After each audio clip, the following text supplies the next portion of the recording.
Bonsoir tout le monde et bienvenue sur Histoire et Révélation. Aujourd'hui, j'ai le plaisir de recevoir Stéphanie Zeytoun. Bonjour Stéphanie et merci d'avoir accepté mon invitation. Bonjour, bah, merci beaucoup, hein, avec grand plaisir. Mmh. Ok, avant de commencer, est-ce que vous pouvez vous présenter? Oui, alors moi, je suis journaliste spécialisée dans le bien-être, le développement personnel, depuis une quinzaine d'années. Donc j'ai travaillé dans la presse féminine, Femme Actuelle et cetera et j'ai mon site madamebienêtre.com et à côté de ça, je suis aussi écrivain, donc j'écris mes propres livres, avec une passion pour les romans dits feel good, donc les romans qui font du bien. Je fais aussi des guides pratiques et j'accompagne aussi des auteurs dans l'écriture de leurs livres. Alors souvent, ça soit c'est très souvent des coachs, des thérapeutes et cetera, qui veulent faire un livre sur leur expertise et donc je les accompagne selon différentes formules à l'écriture jusqu'à la signature d'un contrat chez un éditeur.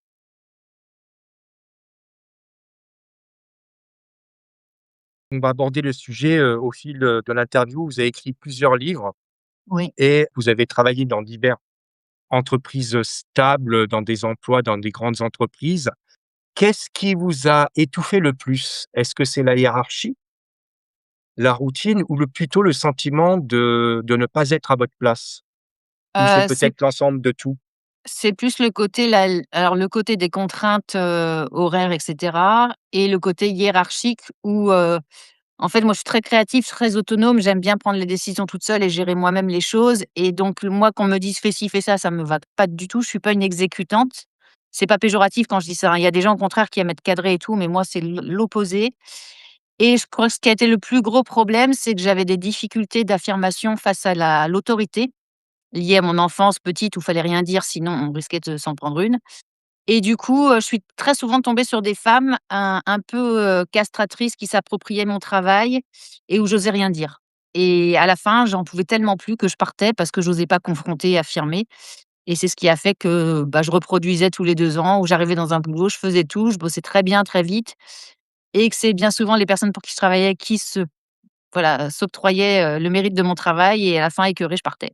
Donc voilà, donc Yes. Et qu'est-ce qui vous a poussé, à écrire? Est-ce que c'était une passion que vous avez déjà eue depuis très longtemps?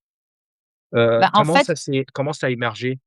petite fille, je voulais être scénariste, mais ça, j'avais complètement oublié, mais vraiment, mis ça de côté et ça a été une période, en fait, où, ma mère est tombée malade. Elle devait se faire opérer et elle avait une chance sur 2 de s'en sortir. Enfin, c'était très compliqué et je crois que j'étais tellement mal à cette époque que, pour la première fois, j'ai été mise sous antidépresseurs. Moi, je suis anti-médicaments, hein, mais là, j'ai accepté de les prendre parce que j'avais pas le choix et je pense que ça a dû ouvrir une porte et je me suis mise à écrire, à canaliser un livre, c'est mon premier roman, Le bruissement de l'aile du papillon, où j'ai eu vraiment l'impression qu'on me racontait cette histoire, mais vraiment ça m'est tombé dessus et donc c'est comme ça que j'ai écrit mon premier livre et en fait, j'ai trouvé ça génial. J'avais l'impression de faire des voyages astro et tout, enfin, c'était fabuleux, hein, franchement, il s'est passé un truc et 1er livre que j'ai écrit en 2 mois et en fait, je l'avais fait lire un peu autour de moi et on m'a dit: «Mais tu devrais l'envoyer à des éditeurs». Sauf que ça a pas été si simple parce que j'ai eu 52 refus et qu'il est resté 7 ans dans un tiroir avant d'être publié. Mais voilà, ça a été le 1er, le 1er déclic. Mmh. C'est vrai que, de publier un livre, et de l'envoyer aux éditeurs, c'est vrai que des fois, on est submergé parce qu'on est dans l'action, et tout. On veut essayer de bien faire, on veut que il a pas il soit publié, puis en fin de compte, on se retrouve, sur des portes qui se ferment et donc après, il nous reste que le seul moyen, c'est de le faire en auto-édition. J'ai publié un livre en auto-édition et c'est vrai que quand on n'a pas ces clés-là, c'est très compliqué, hein. Oui, oui, c'est très compliqué. Puis moi, je vous parle d'une époque où il y avait pas internet. Enfin, il y avait pas les manuscrits, on les imprimait à ses frais, on faisait relier le livre, on l'envoyait par la poste. Enfin, c'était un enfer, hein, c'était vraiment un enfer. Aujourd'hui, c'est quand même beaucoup plus facile d'envoyer par mail son manuscrit et d'avoir ou non une réponse. Bien souvent, c'est non d'ailleurs. Mais il y avait même pas la possibilité d'auto-édition et cetera. Donc c'était encore une autre histoire. Maintenant, on peut quand même s'auto-éditer sur Amazon. Après, il faut être derrière, il faut avoir un super réseau pour en vendre. C'est voilà, ça demande beaucoup, beaucoup d'énergie. Mais ça peut être quand même, voilà, quand on a que des refus, plutôt que ça reste dans le tiroir, on peut quand même, le diffuser et le faire lire à des gens, donc c'est quand même pas mal. Mmh. Vous recevez des personnes donc et c'est vous qui écrivez leur livre ou autre. Comment vous procédez quand il y a quelqu'un qui veut écrire un livre, mais qui sait pas commencer? En l'occurrence, il se retrouve avec une page blanche. Comment vous les accompagnez? Alors en fait, il y a plusieurs formules. C'est soit on fait par exemple des alors bon déjà j'évalue un peu quel est le sujet. Déjà je vois si ça m'intéresse ou pas. Si ça m'intéresse pas, je prends pas parce qu'on va passer 4 mois ensemble et que je vais m'investir et que moi ça travaille la nuit et tout, donc je vais pas prendre une histoire ou un projet qui me parle pas, ça c'est sûr. Faut que ça vibre d'un côté comme de l'autre, hein. Je dis toujours qu'on se choisit mutuellement avec un auteur et après si l'histoire me parle, moi je vais réfléchir tout de suite à la structure, à l'angle différenciant pour que ce soit pas un énième livre sur la résilience ou sur, la communication animale, enfin tout ce qui a déjà été fait, ça on s'en fout, ça sert à rien. C'est de vraiment de trouver ce qui fait la différence chez cette personne-là et trouver un angle qui va faire que son livre va se démarquer des autres. Et après, alors il y a plusieurs formules. Il y a celle où la personne ne veut rien écrire et on fait des interviews toutes les semaines et c'est moi qui écris à sa place, mais ça je ne le fais plus parce que ça prend beaucoup, beaucoup trop de temps. Donc ça, je le fais plus. Par contre, je propose des accompagnements sur 4 mois où la personne s'engage à faire un chapitre par semaine parce qu'un livre, c'est de la régularité, c'est comme un rituel. Faut vraiment s'engager avant à le faire. Sinon, si c'est pour écrire un chapitre et me revenir à me voir un mois après, c'est pas la peine. Donc vraiment, j'insiste là-dessus avec, la personne en disant: «Faut que tu sois prêt à dégager au moins une journée par semaine pour ton livre». Et là, on déroule le livre au fur et à mesure. Je suis derrière en accompagnement, donc pour, débloquer si la personne est bloquée, l'aider à avancer dans l'écriture de son livre. Mais au moins, je lui fais tout le plan, toute la structure, ce qui est beaucoup plus facile.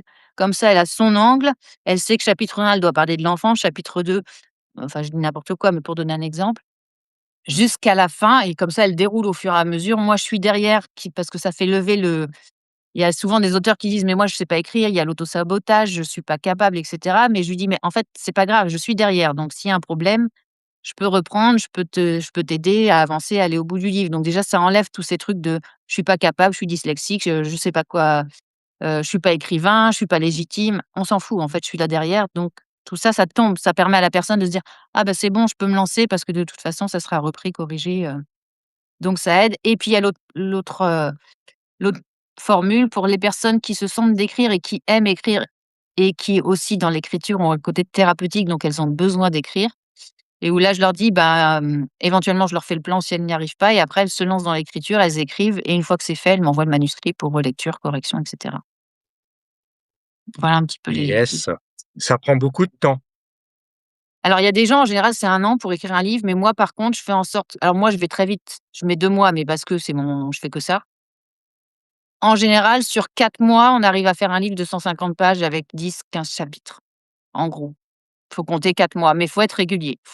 Mais en général, les auteurs que j'accompagne, on se fixe quand même un cadre de 4 mois. D'accord, Donc OK. c'est relativement rapide quand même. Mmh.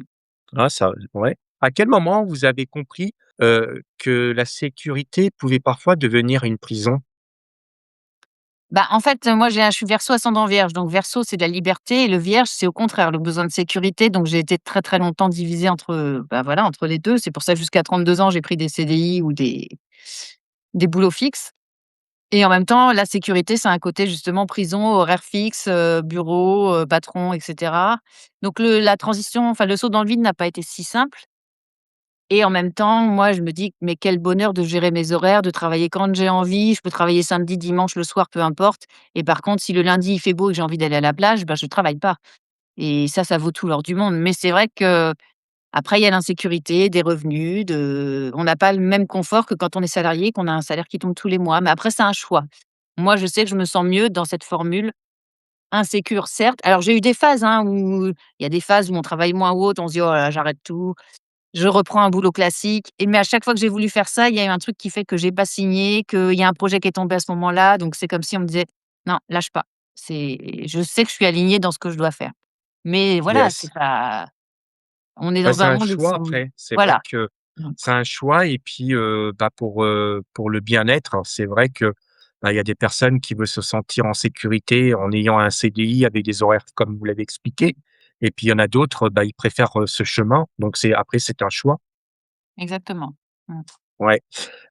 Chose intéressante, c'est que vous dites que vous avez rencontré un médium, et qui vous a prédit, votre avenir professionnel. Ça, c'est intéressant.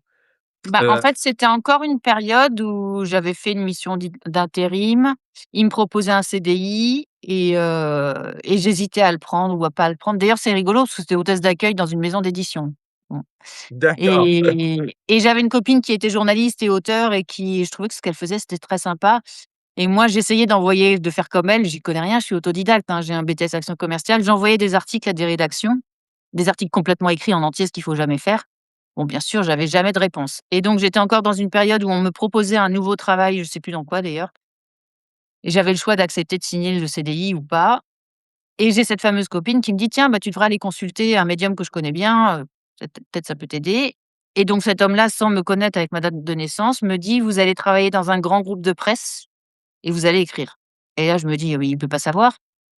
Donc je pense qu'il m'a donné une confiance que je n'avais pas et j'ai redémarché et là, coup de bol, j'envoie un article, enfin ou des articles à la chef de rubrique bien-être de Femme Actuelle et elle me convoque. En fait, il y a eu un bug, ils m'ont confondu avec quelqu'un d'autre. Il y a eu un truc très bizarre et au final, j'arrive avec tout un classeur avec plein d'articles. Alors elle regarde comme ça, puis elle me dit: «Mais à moi, vous me proposez quoi?» Et là, je suis un peu décontenancée. Je lui dis: «Bah, en gros ça, quoi». Et elle m'a dit: «Bon, bah, je vous commande un article» et j'ai commencé comme ça. Et en fait, on a eu une super collaboration pendant 3 ans et je travaillais avec elle dans la rubrique bien-être, c'était génial et c'est comme ça que j'ai démarré le journalisme, j'ai appris sur le tas, en fait. Mmh et du coup, d'accord. bah, après il a plus été question de prendre un CDI, quoi. Ouais, bah, oui. Sans cette rencontre, pensez-vous que vous auriez, osé changer de vie ou pas du tout? Bah, je pense que ça serait revenu par un autre chemin, mais qu'à un moment donné, ça se serait imposé. C'était, en fait, vu que c'était dans comme ça que j'étais alignée sur ma mission de vie, je pense qu'à un moment donné, on m'aurait mis d'autres signes ou d'autres synchronicités sur ma route pour y retourner donc j'aurais peut-être retardé l'échéance, mais je pense que Ouais, c'était écrit. Ouais. Mmh. c'était justement l'instant T, vous avez eu ce déclic Voilà, qui vous a impulsé, on va dire, la petite motivation, pour, passer le cap, quoi. pour y aller, exactement. Mmh. Alors, pourquoi tant de personnes savent qu'elles ne sont pas heureuses, mais restent malgré tout dans des situations qui les détruisent? Bah, parce que ça fait peur de quitter le connu, en fait, c'est encore quand on sait qu'on est dans quelque chose de toxique, mais qu'on sait que ce qu'il y a après est mieux, bon, bah, ça va, on peut quitter parce qu'on sait où on va, mais quand on sait pas où on va, c'est comme quitter quelqu'un avec qui on est malheureux, mais finalement, après, c'est se retrouver seul et on sait pas trop ce qu'on va devenir. Après, il y a aussi des raisons financières, matérielles, peu importe, hein. Mais qui fait qu'on préfère rester dans un connu inconfortable que de sortir de sa zone d'inconfort et d'aller vers on ne sait pas quoi. Donc ça fait peur. Donc après ça demande du courage, ça demande de croire en soi, ça demande d'avoir des projets, d'avoir des rêves et de se donner les moyens aussi de les réaliser. Donc moi je voyais des personnes qui: «Ah, tu as de la chance». Bah non, c'est pas de la chance, c'est juste que j'ai pris mon courage à 2 mains et que j'ai eu les mêmes peurs que moi, que toi, sauf que, bah, il y a celui qui va faire le saut et celui qui le fait pas. Et des fois, ça prend du temps. Après, faut pas être dans on est tous différents. Il y a des fois, c'est pas le moment et puis des fois, la vie va vous mettre tellement de coups dans la figure jusqu'à ce que vous compreniez qu'il faut partir et jusqu'au moment où elle vous laisse pas le choix et elle va vous peut-être vous enlever ce que vous avez. Moi, je sais parce que j'avais été dans une relation toxique où je n'arrivais pas à quitter cette personne et au final, c'est lui qui m'a quittée. Ça a été horrible, mais en fait, c'était un cadeau parce qu'en fait, il fallait que ça s'arrête. Mais j'arrivais pas. Tout en sachant que c'était pas bon pour moi et que j'espérais un truc qui n'arriverait jamais, mais je n'arrivais pas à partir. C'est très dur, hein, quand, en plus, quand on a conscience des choses, mais qu'on n'arrive pas, parce que, on est accroché à notre mal-être et ça vient aussi bien souvent, ça c'est dans l'enfance et cetera. C'est dur, mais bon, voilà, après, il faut peut-être aussi se faire aider, voir des gens et jusqu'au moment où il y aura de toute façon un point de non-retour qui fera qu'on sera obligé de partir.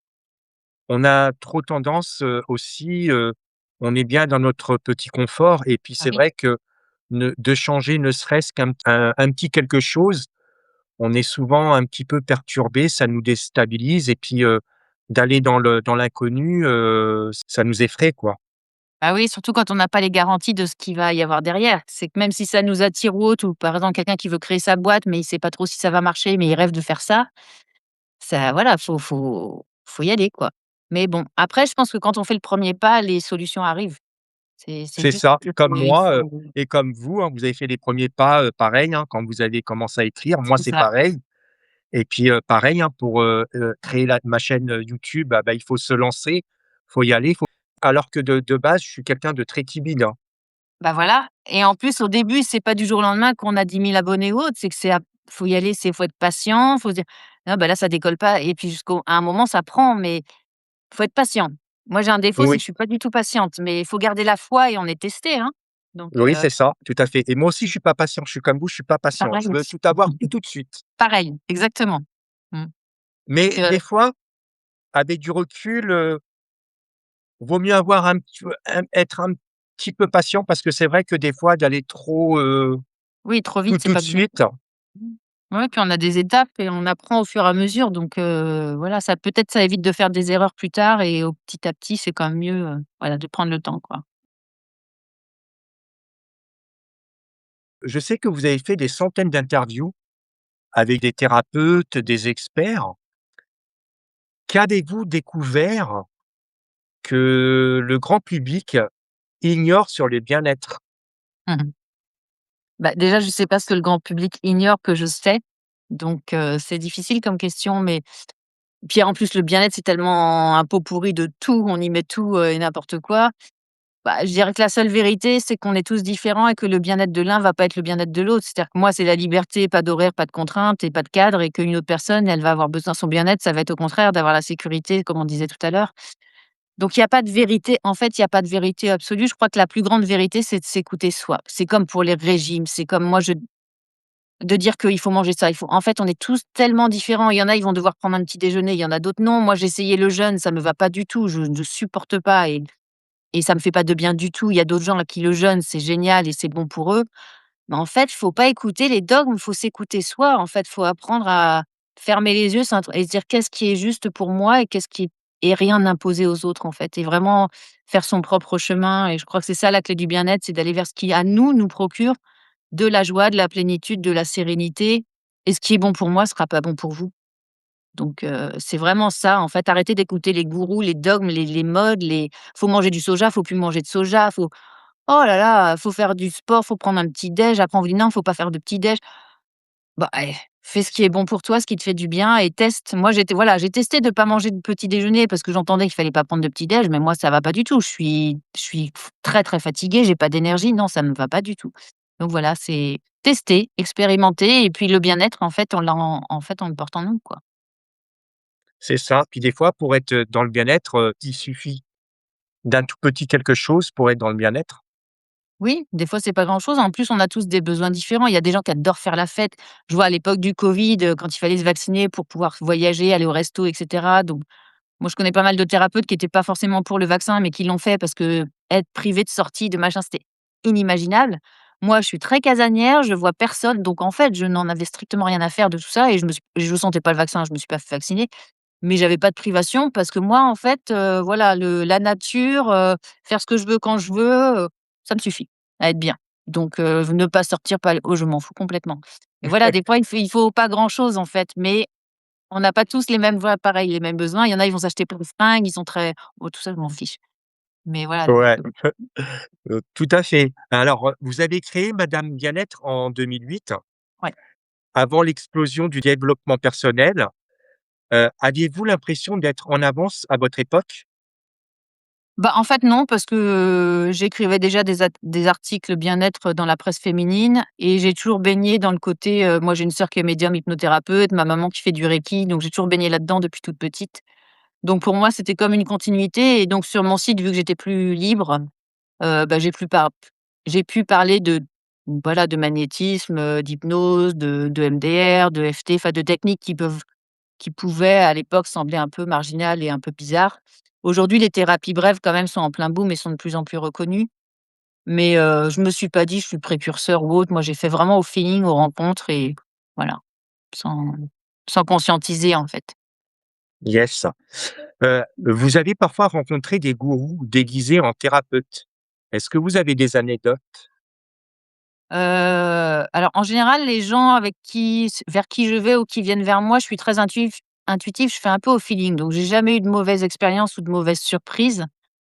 Après, bah, il y en a forcément, qui prônent des choses et qui sont pas forcément, à l'image de ce qu'ils prônent. Je le vois plus dans les coachs, en développement personnel ou autres, où on les écoute, où ils sont hyper humanistes et tout, puis en fait dans la réalité pas du tout. Voilà et si j'avais eu aussi quelqu'un pour un projet de livre, qui m'avait raconté une anecdote pour que je l'accompagne sur un bouquin et qui me dit, qu'il a pas la même vision du monde que tout le monde et il me raconte une anecdote d'une maman qui couche avec son fils, qui couchait avec son fils depuis le plus jeune âge et que pour lui, c'était de l'amour inconditionnel et que le commun des mortels jugeait ça, mais que pour lui, c'était de l'amour pur et qu'en fait, on pouvait coucher avec son enfant. Alors moi, honnêtement, là, j'ai dit que ma limite de tolérance était, c pour moi, c'est de la pédophilie, je peux pas enfin, je valide pas et donc forcément, je peux pas écrire un livre avec cet homme qui va potentiellement parler de ça dans son livre et qui cautionne ça parce que je me dis: «Mais que va devenir cet enfant?» Pour lui, la norme, ça va être de coucher avec ses parents, ça donne quoi plus tard? Bon, voilà, donc lui, pour moi, c'est: «Oh là, danger, attention». C'était très bizarre. C'était très, très bizarre. J'étais un peu mal à l'aise et j'ai bon, voilà, j'ai pas donné suite. Après, c'est sa vision des choses, c'était pas lui, hein, c'était il me parlait d'une voilà, d'une patiente. Je trouvais ça un peu bizarre, quoi. Bah, de toute façon, c'est vrai qu'on rencontre pas mal de personnes qui sont un peu bizarres et Oui. c'est vrai, ce qui est intéressant parce que moi aussi je fonctionne beaucoup au feeling et moi, la différence, c'est qu'à la seconde, à la minute près, dès que j'entends la voix, je sais tout de suite si c'est bon ou pas. Ah, c'est rigolo. Au son de la voix, même au ouais, par téléphone ou peu importe, Ou ouais. tout de suite. C'est un petit bah, c'est un côté intuitif, un peu médiumnique ou voilà, de quand on je pense qu'on est tous de toute façon un peu médium, on le développe ou on le développe pas, mais cette capacité intuitive, elle se travaille et plus on est à l'écoute de ses ressentis, plus quand même on a voilà, on sent les choses. Mmh Ouais et je et pense que c'est même vrai dans que j'ai les ouais. non, allez-y. Non, j'allais dire dans le choix des thérapeutes, alors il y en a des entre guillemets «bons» ou moins bons, mais un bon pour moi peut être nul pour un autre et donc en fait, je pense qu'on attire ce qu'on rayonne et ce qu'on a besoin d'expérimenter. Mais peut-être un thérapeute que je vais trouver génial et que je vais recommander à quelqu'un, l'autre personne va me dire: «Bah, moi, c'était nul». Donc c'est très délicat, hein, c'est vraiment, voilà, c'est vraiment une question d'être sur la même vibration et je vois sur YouTube, il y a des interviews dans des émissions et où la personne qui interviewe l'autre, j'ai eu un cas comme ça, elle était en larmes, hein, tellement le discours de cette femme la touchait. Mais alors moi, ça me touchait pas du tout. Je trouve qu'elle était pas claire du tout. Donc c'est vraiment et je pense qu'elle était il y a pas une question qu'elle était bonne, pas bonne ou ce qu'elle disait était vrai ou pas vrai. C'est juste que moi, ça faisait pas écho et que la personne en interview et elle pleurait par rapport à ce que lui disait la dame. Donc c'est marrant, c'est vraiment, je pense que c'est vraiment une question de vibration, voilà, d'être sur le même Oui, plan de conscience que l'autre. Mmh. puis de sensibilité aussi. Aussi, aussi, ouais. Quelle est la plus grande illusion entretenue par l'industrie du bien-être? Ah bah, en fait, c'est ce qu'on disait, c'est qu'il y ait des formules magiques, pour maigrir, pour aller bien. Faut appliquer ça, faut jeûner, faut faire, faut méditer 3 heures par jour. En fait, c'est tous les dogmes et tous les trucs qu'on nous impose et en fait, c'est vraiment de l'illusion parce qu'on est tous différents ou alors la mé écouter des affirmations positives et se les répéter 10 fois par jour. Bon, moi, honnêtement, je l'ai fait, ça marche pas. C'est qu'en fait, si on n'intègre pas, si on vibre pas, si on n'est pas complètement convaincu de ce qu'on raconte, ça ne fonctionne pas. Mais voilà, on nous vend un peu du rêve et d'ailleurs, il y a eu un film, je l'ai pas vu, un Gourou, mais qui était un peu en train de dénoncer ce côté-là, et puis ce truc de se dire: «Faut toujours être au top, faut toujours aller bien, faut toujours positiver». Bah non, il y a des fois, on est mal, on a envie de pleurer, rien ne va, on voit tout en noir et ça fait partie de la vie et on n'est pas au pays des bisounours, quoi. Donc voilà, le fait de se dire, «Applique ma méthode et ta vie, elle va être transformée». Voilà, il y a pas que ça, c'est souvent un long cheminement, hein. C'est le travail Ouais, d'une vie, en fait, voilà, de trouver son chemin, d'être bien et je pense que plus les gens sont éveillés et plus ils prennent cher en ce moment, je pense que plus les forces de l'ombre sont assez violentes et que voilà, ça déménage donc c'est pas évident de rester aligné dans son axe et voilà, d'être tout le temps, rayonnant dans le bien-être où tout va bien. Non, c'est pas vrai. tout à fait. Puis en plus, on le voit actuellement avec les actualités, c'est vrai que c'est pas très top, hein. Non, c'est bien lourd, c'est bien, bien lourd. Donc moi, je les écoute pas trop, hein. J'écoute une fois dans la journée et basta parce que sinon on se laisse vite tirer vers le bas, c'est démoralisant. Vous avez déjà interviewé quelqu'un, dont les propos vous semblent inspirants avant de découvrir, une réalité beaucoup moins, ruisselante? Bah, en fait, c'est le cas justement de la personne dont je vous parlais, Oui, qui me parlait de cet exemple de femme avec son fils, alors que je le voyais quand même comme quelqu'un de très spirituel. C'est un yogi assez puissant et en fait, voilà, je me suis dit: «Waouh, c'est bizarre quand même». Je m'attendais pas à ça donc voilà, après on peut avoir des désillusions par rapport, à l'image qu'on a de la personne et finalement quand on gratte un peu de découvrir d'autres choses donc bon. Mmh. ouais. Pourquoi il y a aussi certaines personnes, qui vont enchaîner des stages, sur la thérapie, les formations, sans réellement changer? Bah, parce qu'en fait, c'est en surface, c'est qu'elles font pas le travail sur elles. C'est tellement facile d'aller chercher des réponses à l'extérieur, d'écouter des thérapeutes qui vont vous dire: «Faites ci, faites ça», puis en fait, vous faites rien. Il y a des gens, vous allez leur dire, «Faut travailler sur toi, écris tous les jours, fais telle chose», puis une fois qu'elle rentre, elle le fait pas et ils vont voir un autre thérapeute et voilà, ils attendent que la solution miracle vienne de l'autre, alors qu'un bon thérapeute, il doit vous donner des outils pour travailler sur vous-même, mais il doit pas régler vos problèmes à votre place. Donc c'est ce que font souvent les gens qui vont voir des voyants en disant: «Est-ce qu'il va me quitter? Est-ce que je vais rencontrer quelqu'un?» Et ce qu'ils veulent, c'est des réponses, mais en fait, c'est pas ça l'intérêt, c'est de travailler sur soi. Qu'est-ce qui fait que tu as attiré cette situation? Qu'est-ce qui fait que cet homme, tu veux qu'il revienne alors qu'il te fait du mal? Qu'est-ce qui fait que? Et va travailler sur toi, va essayer de comprendre, va remonter dans ton histoire, ton enfance, trouver le pourquoi du comment et si tu conscientises, tu vas peut-être réussir à aller au-delà. Mais ça demande du courage et ça demande de réveiller des zones d'ombre et puis des fois, on n'a pas envie. C'est Donc ça, tout à fait. voilà. Parmi toutes vos rencontres, laquelle vous a bouleversé, votre vision sur la vie? Alors je sais que moi, le premier livre que j'ai lu qui m'a ouvert la porte sur la spiritualité, c'est «L'Alchimiste» de Paulo Coelho, donc ça remonte, hein. Mais cette notion de signe et tout, je pense que c'est grâce à ce livre que j'ai découvert ça et j'ai trouvé ça carrément génial. Après il y a eu quand il y a eu le livre qui est sorti de Raphaël Giordano qui a cartonné. J'ai plus le titre en tête, mais en fait, c'était la première qui a fait du roman feel good qui était édité par des éditeurs spécialisés dans le bien-être, donc avec lesquels je bossais depuis des années, mais en version guide pratique. Et là, j'ai dit: «Enfin, ils ouvrent la porte pour prendre des romans» et c'est là que j'ai sorti le mien et qu'il a été signé. Mais merci Raphaël Giordano parce qu'elle a ouvert une voie. Donc ça a été super important aussi.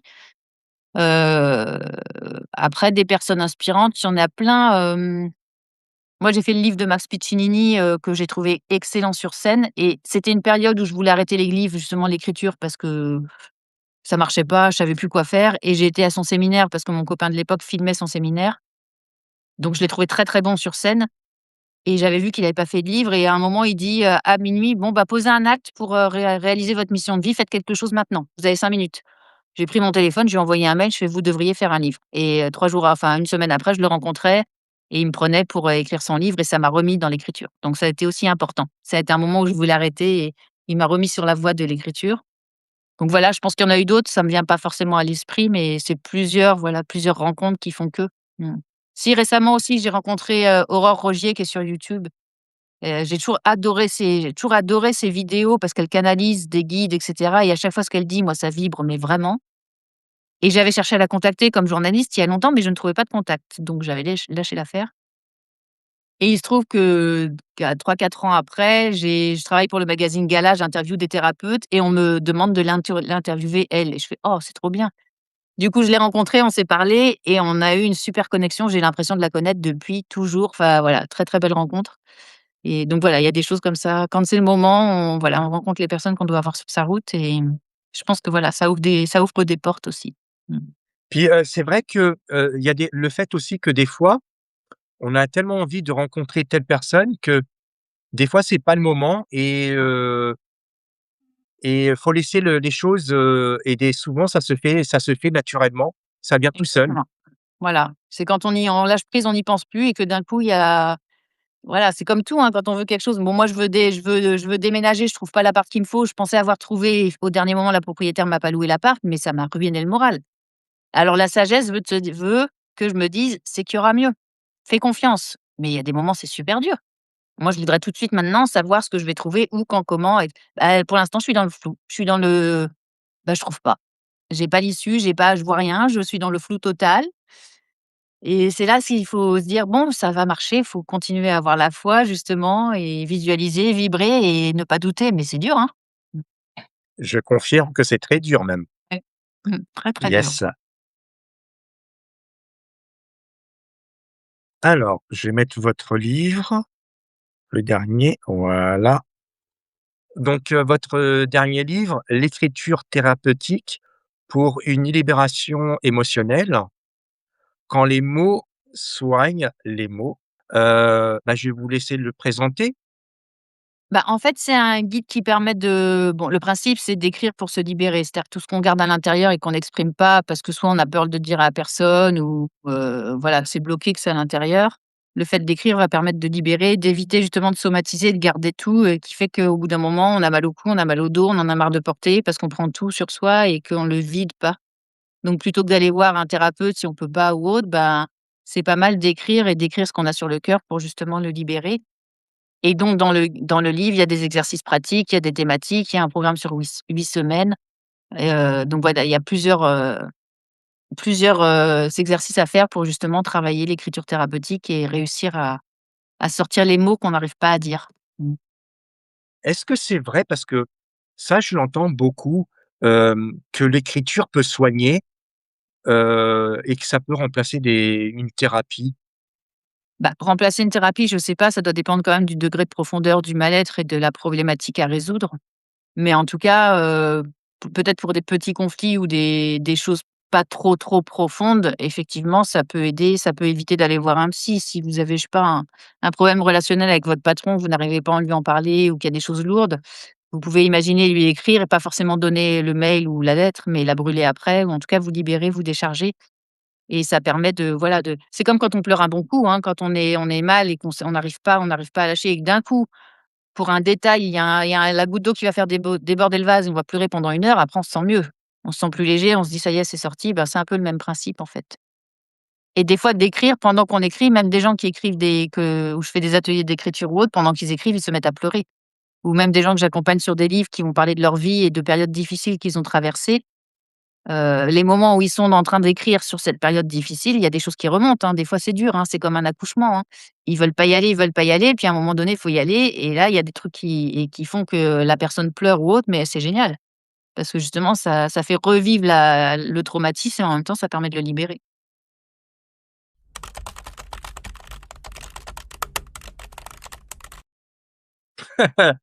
Une question vraiment, moi je reste sur la page blanche. C'est-à-dire qu'est-ce qu'on fait quand on est face à une page blanche? Ouais, Bah, en fait, ça dépend. Ça veut dire qu'on est en train d'écrire un livre et que d'un coup, on a plus d'inspiration? Ce serait plus dans cette idée-là? plus dans cette idée-là, oui. Bah, dans ces cas-là, faut lâcher prise, faut aller faire complètement autre chose et il faut aller courir, faut aller marcher, il faut aller faire tout à fait autre chose et le cerveau va quand même rester, l'inconscient va quand même rester sur cette page blanche ou ce truc qui manque pour faire le lien dans l'histoire, par exemple et à un moment donné, c'est justement le lâcher prise quand on n'y pense plus, qu'il y a l'idée qui va venir et qu'il y a un truc qui va émerger et on va se dire: «Ah ouais, non mais c'est ça, en fait, c'est ça que je dois mettre pour, avoir le déclic» ou alors des fois, j'invite les auteurs à quand ils sont dans leur livre et qu'à un moment, ils ont une page blanche parce qu'ils savent pas quoi faire au niveau de la scène, ils sont bloqués. Je leur dis: «Bah, fermez les yeux, visualisez vos personnages, respirez un bon coup et imaginez la scène à travers tous vos sens et vous allez voir que les choses vont venir par rapport à la suite de l'événement et du déroulement de la vie de vos personnages» et bien souvent, le fait de faire ça, de ressentir par les sens justement et de, faire une sorte de méditation, mais d'être vraiment immergé dans la scène, ça permet de débloquer les choses et de laisser venir ce qui doit venir après. Mais après, faut pas forcer. Il y a des fois, ça vient pas, on lâche prise, on fait autre chose et puis c'est pas grave. Mmh. Ouais et sinon, sur cette page blanche, mais plus, en général, qu'est-ce que ça peut me inspirer cette page blanche? Bah, en fait, tout est possible. C'est-à-dire qu'en fait, tout est vierge, c'est un terrain vierge, donc vous pouvez y faire ce que vous voulez. Vous pouvez faire un dessin, vous pouvez faire un collage, vous pouvez faire rien. Une page blanche, c'est vraiment, le champ des possibles, en fait. Tout est possible. Donc Dans, Le jour où j'ai appris à danser sous la pluie, vous montrez que les épreuves peuvent, devenir des opportunités, mais, comment l'entendre lorsqu'on est en pleine souffrance?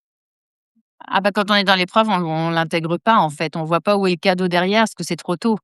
Donc peut-être de se dire que derrière, il y a un truc caché qui va être positif, au moins d'essayer de l'envisager, ça peut aider. Mais c'est le principe de la résilience, c'est qu'on est dans l'épreuve, de la colère et cetera et puis c'est qu'à la fin qu'on voit ce qu'on en a tiré, ce qu'on en a appris et ce qui nous a rendus plus forts. Mais sur le moment, bien sûr qu'on le voit pas. Mais je pense à des gens qui ont vécu des drames comme, je sais pas pourquoi, je pense à Yannick Aleno qui a perdu son fils d'un accident de la route et aujourd'hui, il a créé une association. Grâce à lui, je crois que il y a un délit qui a été reconnu par les autorités pour punir pénalement, les gens qui feraient ce que son fils a subi. Je sais plus exactement le terme et finalement, ça a servi à ça et c'est ce qui lui a donné la force de s'en remettre et de se dire: «Finalement, la mort de mon fils, elle a pas servi à rien» et je pense que c'est ce qui le fait tenir et son combat le fait tenir. Alors sur le moment, c'est sûr que quand il a perdu son fils, si on lui avait dit ça, il aurait dit: «Non mais je m'en fous», mais sauf que maintenant avec le recul, il se dit: «Bon, bah, peut-être que voilà, ça m'a donné une force supplémentaire» et le fait d'aider les gens dois lui apporter certainement quelque chose. Donc c'est le principe de la résilience. Mais c'est vrai que quand on est dans l'épreuve, on a le sentiment d'injustice et cetera et on se dit: Et pourquoi j'ai vécu ça?» et c'est voilà, c'est pas toujours facile de voir le cadeau qui est caché derrière. Mais voilà, sur des choses comme une rupture ou quelqu'un justement qui vous quitte, sur le moment c'est dur, puis après finalement on rencontre quelqu'un de vachement mieux et on se dit: «Bah, finalement et c'était un cadeau, heureusement». Mais voilà, quand on est dans le dur, non, on l'intègre pas, c'est après, après qu'on après à force d'avoir cette, logique-là, quand il nous arrive un truc, bon, on essaye toujours d'essayer de trouver quelle va être l'issue positive, mais c'est pas toujours facile sur l'instant, hein. Vous dites parfois que les anges, vous prêtent leurs plumes. Mmh. Que répondez-vous à ceux qui voient cela comme une simple projection, de l'inconscience?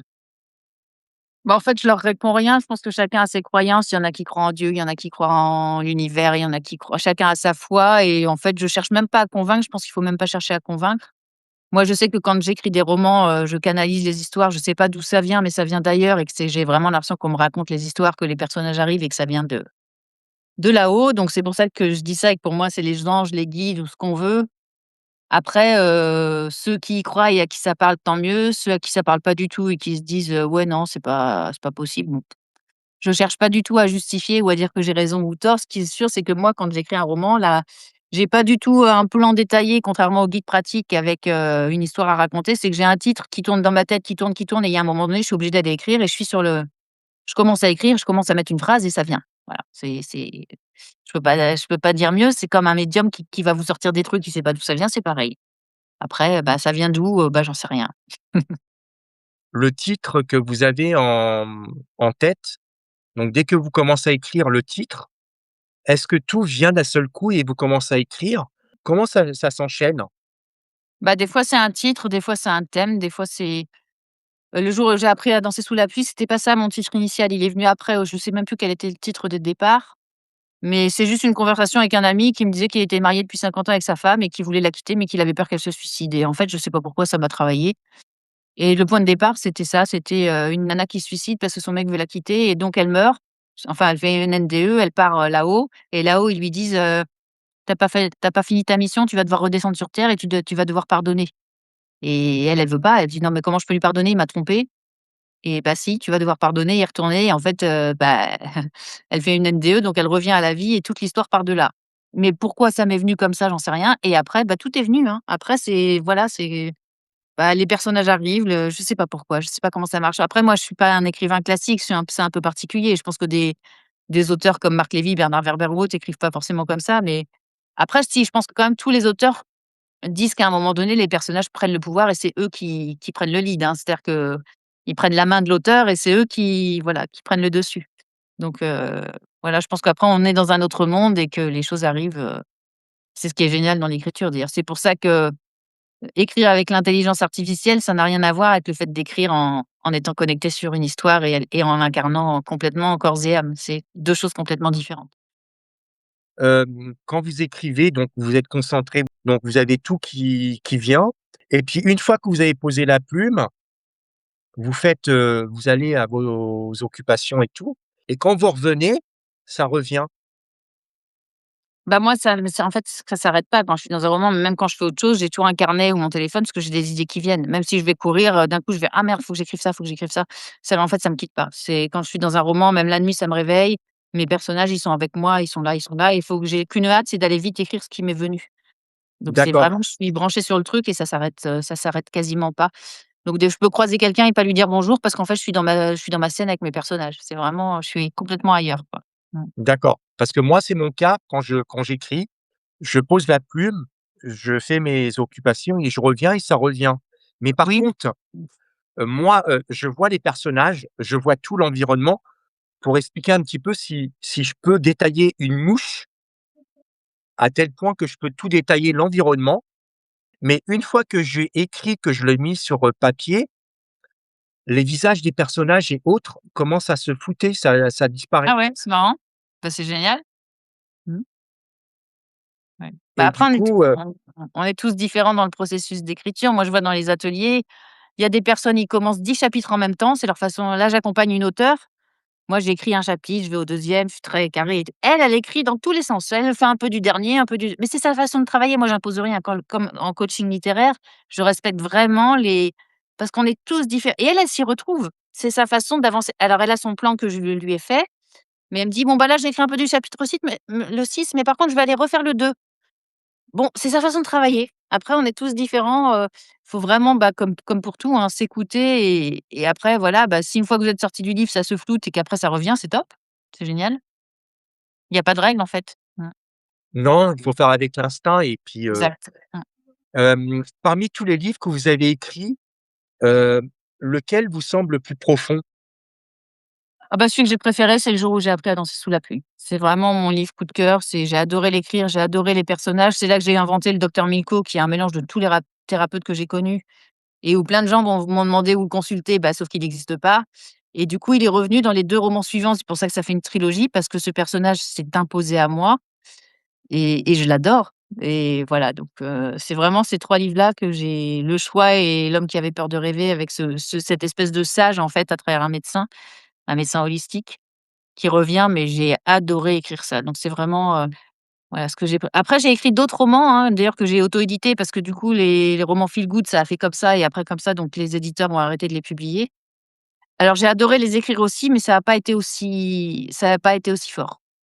C'est pas la même chose. Mmh. OK, pourquoi, il y a des personnes qui sentent le besoin d'écrire, leur, histoire, mais qui passent, jamais à l'action? Bah, il y a plein de raisons, il y a le manque de temps, il y a l'autosabotage, il y a je suis pas capable, il y a tellement un milliard de raisons donc après je crois quand c'est le moment et les gens se lancent, mais ils se cherchent souvent plein de prétextes. Bah et puis parce que ça demande du temps, c'est un investissement et aussi du courage d'écrire sur des choses qu'on a vécues, qu'on n'a pas forcément envie de revivre à travers l'écriture. Voilà, après quand c'est vraiment un besoin viscéral, ça s'impose, il y a un moment donné, il faut y aller. Mais voilà, après, ceux qui passent pas à l'action, c'est juste que c'est pas le moment et peut-être ils le feront jamais et c'est OK, en fait. Ouais, bah, oui. Tout au long de l'interview, on a parlé que vous accompagnez beaucoup de personnes dans l'écriture, de leurs livres. Heu, quelle blessure, revient le plus souvent derrière ce désir d'écrire? Alors ça dépend, il y a 2 aspects. Moi, j'ai soit des thérapeutes ou autres ou des entrepreneurs où ils font un livre business pour booster leur notoriété.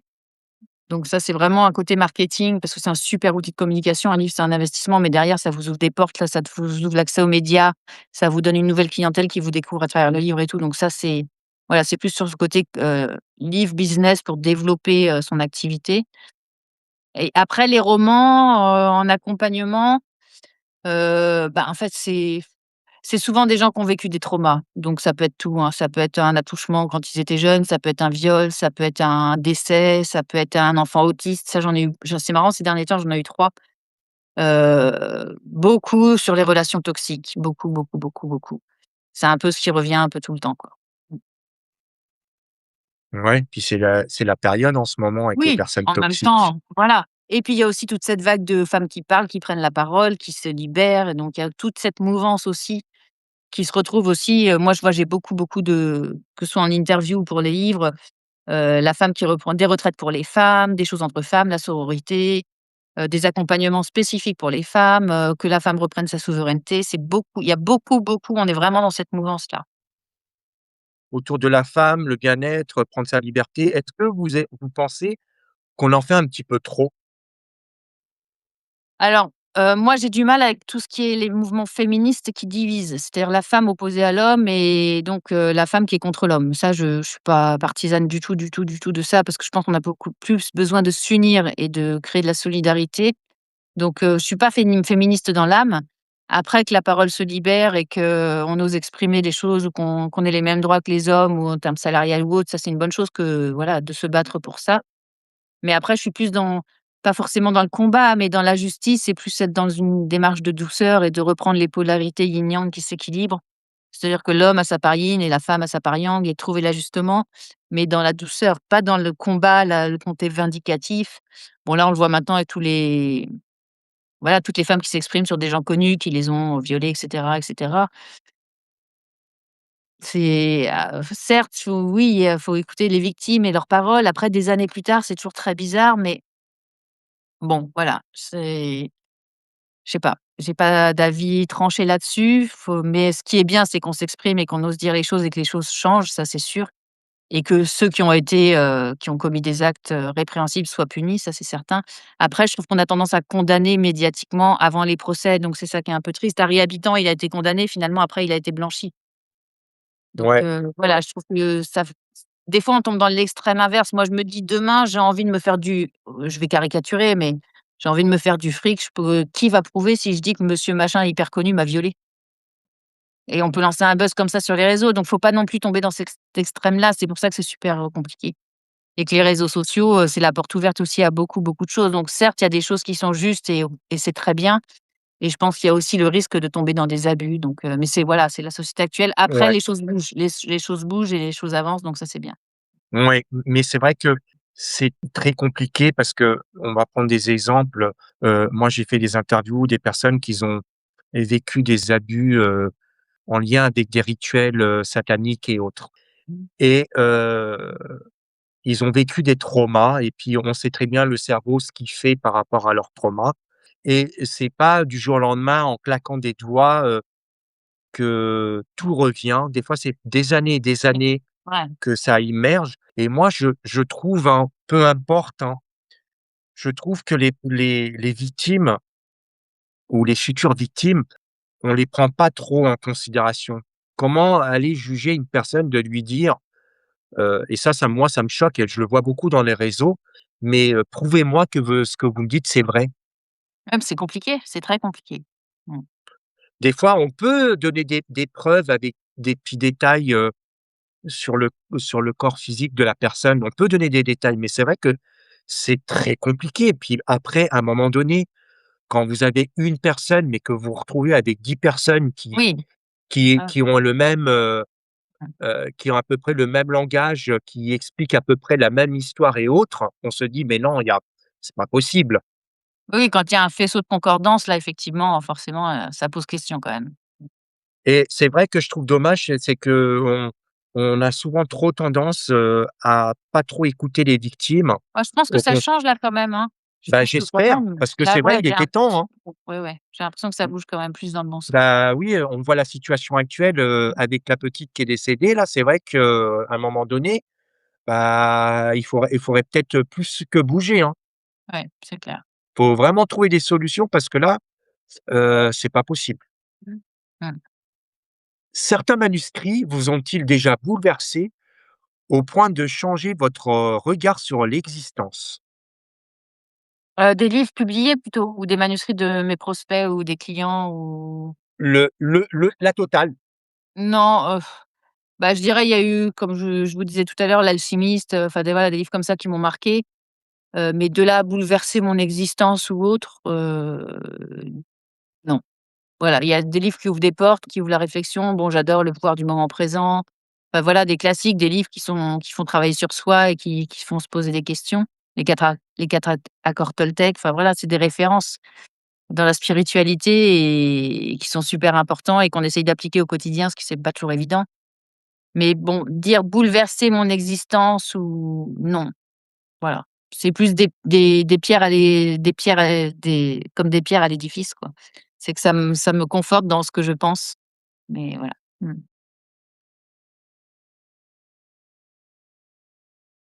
vous parlez souvent de, synchronicité. À partir de quand cesse-t-on de parler de hasard? Bah, ça, c'est très compliqué, c'est très subjectif. Il y a des gens qui vont vous dire, que ouais, c'était un hasard et par exemple, vous pensez à quelqu'un, il vous appelle à ce moment-là, bon, bah, pour moi, c'est une synchronicité. Après, on peut dire: «Oh, c'est le hasard». Bon, voilà, moi, je sais que j'ai une chienne qui est décédée. Ça a été très, très, très dur. C'était comme ma fille, hein et je sais que alors ça le fait moins maintenant, mais dans les années qui ont suivi, dès que j'avais envie de pleurer, j'éternuais. Mais c'est comme si ça me coupait ça me coupait les larmes et je sais que c'était elle qui voulait pas que je sois triste. Mais je le sais, je suis intimement convaincue. On peut me dire: «Tu es tarée, c'est le hasard», mais enfin, qu'est-ce qui fait qu'en plein été, je vais me mettre à éternuer alors qu'il y a pas de pollen, il y a pas de raison? C'est juste au moment où je pense à elle, j'ai envie de pleurer, je me mets à éternuer et à chaque fois, mais à chaque fois, c'est à chaque fois. Je veux pleurer, je pense à elle, je suis triste, j'éternue. C'est un truc de dingue quand même et Ouais, ça, bah, je oui. sais que c'est pour moi, c'est une synchronicité, c'est un signe. Après les gens qui sont fermés à ça, ils vont dire: «Bon, bah, c'était un pur hasard». Bon, bah, après je m'en fous en fait, chacun moi je ça me fait du bien de penser ça et je sais que pour moi c'est une vérité, mais après ça peut paraître complètement taré, enfin je peux paraître complètement illuminée, mais donc voilà, je pense qu'on a tous c'est comme les gens qui focalisent sur les heures miroirs, ou c'est ton ange qui te parle, ou c'est un ange qui te parle. Il y en a certains qui vont dire: «Mais c'est n'importe quoi», et d'autres qui sont à fond et dès qu'ils voient une heure miroir 11h11, 10h10, ils vont tout de suite aller voir ce que ça veut dire et voilà. Donc est-ce que c'est un signe, pas un signe? C'est voilà, c'est après il y a pas de vérité, c'est chacun qui voit les choses, comme il le veut, quoi. Mmh. Tout à fait. Chacun et puis en plus chacun a sa propre vérité, hein, Exactement. et vice Mmh. versa. Exactement. Moi, le principal, en fait, c'est qu'on n'impose rien aux autres. C'est ce qui m'avait gênée pendant le covid et l'histoire du vaccin. C'est que j'ai dit: «En fait, si chacun était libre, tu te fais vacciner ou tu fais pas, tu as tes croyances, bon, ben, voilà, chacun fait comme il veut». Mais moi, je déteste la privation de liberté et qu'on m'impose les choses. C'est vraiment un truc, dans tous les domaines, je déteste qu'on m'impose des trucs. Donc je pense qu'il faut respecter les croyances et les choix de chacun et que ce qui voilà, ce qu'on disait, ce qui est bon pour l'un n'est pas bon pour l'autre. Mmh. Et puis c'est vrai, ce qui est intéressant ce que vous dites parce que, on le voit depuis, le covid avec ces médiums là dans les réseaux. On nous impose des choses que, voilà, j'ai même l'impression, vous savez, pour, on essaye de guider les gens dans des cases, voilà, et ça me dérange un petit peu. Bah oui, parce qu'il y a pas de vérité absolue. Donc médium, gourou, thérapeute, peu importe, chacun a sa vérité, sa croyance et bah, voilà, après il faut prendre ce qui résonne, ce qui vibre. Mais ce qui est bon pour moi va pas forcément vibrer chez un autre, quoi. Moi, j'avais une thérapeute que je trouvais géniale et que j'ai recommandée à une amie et elle m'a dit: «Mais je ne l'ai pas sentie du tout». Voilà, elle m'a dit déjà, elle voulait que je lui raconte mon histoire, si elle est médium, elle est censée savoir. Bah, je lui dis: «Bah, enfin, faut quand même que tu exposes ta problématique». «Ah non, mais moi j'ai rien, je veux rien dire sur ma vie». Et en fait, elle s'est braquée. Elle m'a dit: «Ah non, mais moi j'ai pas du tout aimé». Bon, et moi je me disais: «Bah, en fait, il faut quand même que tu donnes ta problématique à la personne qui est thérapeute pour qu'elle puisse t'aider et te faire un travail». Et en plus, je sais pour moi, c'est une bonne thérapeute, mais ma copine, elle a pas du tout senti le truc. Bon, bah, après j'ai dit: «Bon, bah, c'est que c'est pas juste pour toi, c'est que c'est pas la bonne personne, c'est pas grave en fait, c'est pas grave». Mais voilà. Mmh. Bah oui. Est-ce que vous croyez que notre vie, soit écrite à l'avance? Bon, je pense que quand même dans les grandes lignes, oui, après on peut dévier, hein.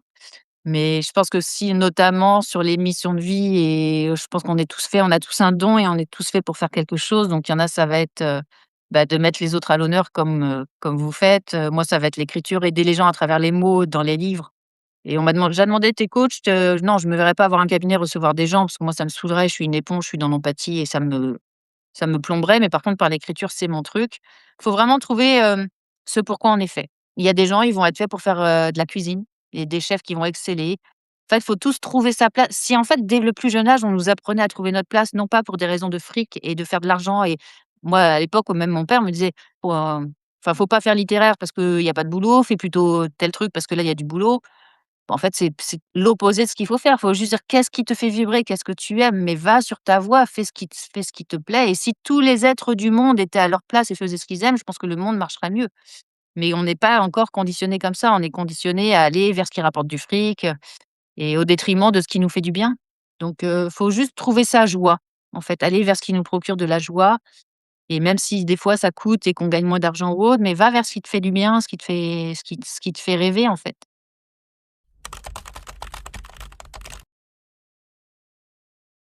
Bah, parce qu'en fait, ça nous donne de la force. C'est que si on s'en est relevé, c'est qu'on sort plus fort et qu'on sera prêt à affronter les prochaines. Sur le moment, c'est difficile, mais si on a pu s'en relever et avancer, ben, on ressort plus fort. Déjà pour aider les autres parce qu'on sait par quoi on est passé, donc être plus dans l'empathie et puis, voilà, pour affronter ce qui reste aussi à venir et qu'on sait pas et on se dit: «Non, je serai jamais capable». Il suffit quand ça nous tombe dessus, ben, on trouve la force de le faire et des fois, on en tire des leçons. On se dit aussi, bah, moi, je sais que j'ai accepté des contrats où je le sentais pas, mais que bon, bah, fallait faire rentrer de l'argent, donc je prenais et ça se passait mal.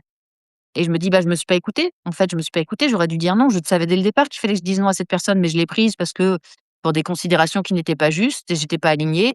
Résultat, le projet se passe mal, la personne vous paye pas, enfin, il y a des complications et Mmh. si on apprenait tout le temps à s'écouter, on éviterait ça, mais voilà, on a l'école de la vie et tous les jours on apprend et on apprend de ses erreurs et des fois les plus gros trucs, on se dit: «Mais pourquoi j'ai fait ça?» On s'en veut et après coup on se dit: «Bah, c'est pas grave, c'est une leçon, j'ai appris». Donc de chaque épreuve, on apprend et après, il faut essayer de pas reproduire. Des fois, on reproduit, hein, on se dit: «Ah mais putain, j'ai recommencé». Bon, bah, voilà, après, il faut se pardonner et être indulgent avec soi-même et se dire: «Bon, bah, c'est pas grave, tu retombé, bah, tu recommences et la prochaine fois, tu tomberas pas et tu auras autre chose». Bah, oui. Voilà. Vous dites que la voix du cœur ne fait jamais d'erreur. Mmh. Mais comment, faire lorsque le cœur et la raison se contredisent? Ah, bah, quand ils sont en dualité, c'est super dur. Bah, Ouais. c'est comme le besoin de sécurité quand très longtemps j'ai repris des CDI et qu'en même temps, intérieurement, je savais que j'étais pas faite pour ça, qu'il fallait que je travaille pour moi. Mais en même temps, bah, j'avais les peurs, le loyer, le machin, le truc et je reprenais un CDI et bah, ça dure jusqu'à ce qu'on ait le courage d'écouter le cœur, mais c'est pas simple. Donc mais souvent, voilà, le mental, c'est les peurs, c'est l'ego, c'est: «N'y va pas, attention, on sait jamais, tu sais pas ce qui peut arriver et tout» et des fois, voilà, le cœur est plus fort, mais c'est pas toujours le cas. Avant-dernière question, après toutes vos expériences, qu'avez-vous compris de fondamental sur le sens de la vie? Bah, alors moi, j'ai été longtemps, petite et tout, à me dire: «J'aurais préféré ne pas naître» parce que je trouvais que la vie était vraiment, enfin, ça me fait je voulais pas m'incarner, en fait, hein, donc j'ai eu des années à me dire: «Oh là, si j'avais pu ne pas naître» d'ailleurs mes copines, à 12 ans, me disaient: «Mais comment tu peux dire ça?»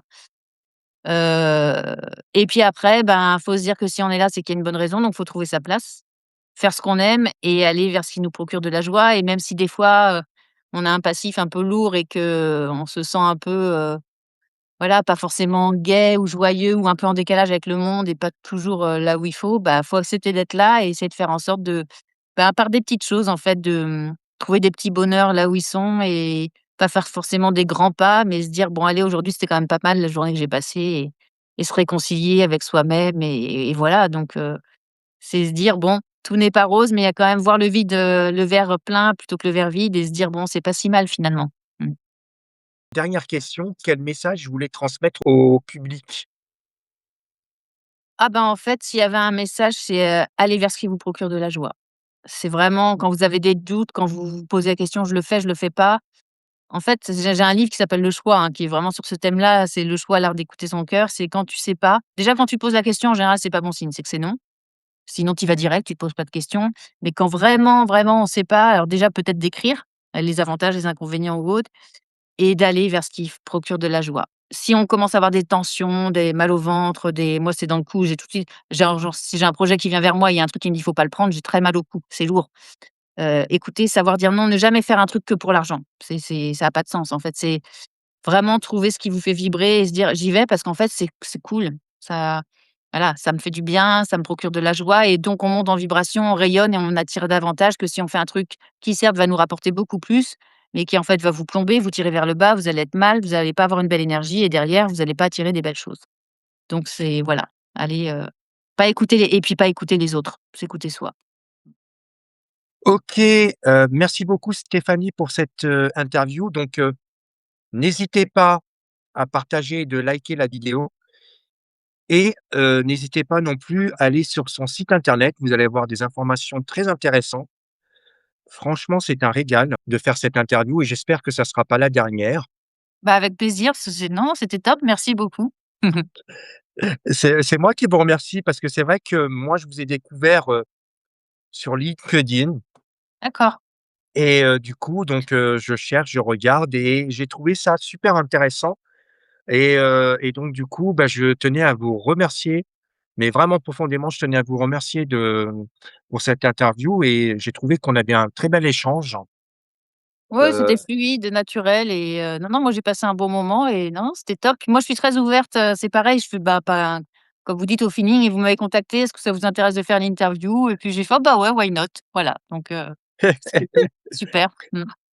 Yes. OK, merci beaucoup. Donc passez une très bonne soirée. N'hésitez pas à partager et liker. Prenez soin de vous. Je vous dis à très bientôt. Au À revoir. bientôt, merci beaucoup.